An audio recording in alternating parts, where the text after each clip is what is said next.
त्या लोहिया मैदानाचेर जी 18 जुनाची क्रांती जाल्ली 46 ती आमी परत घडून हाडपाक सोदता म्हादय खातीर.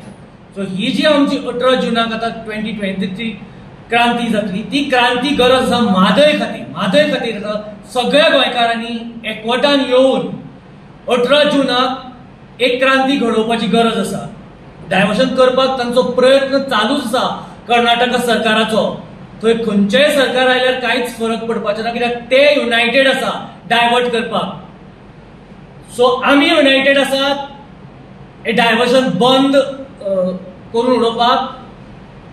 आमी युनायटेड आसात म्हणून दाखोवया 18 जुनाक. म्हादयचो जो खातीर जो कर्नाटका सरकारान DPR तो अजून रद्द जावना, सेंट्रल गव्हर्नमेंटान रद्द करूना. तो DPR इज स्टील ऑन. 27 जुलयाक हियरिंग आसा सुप्रीम कोर्टान.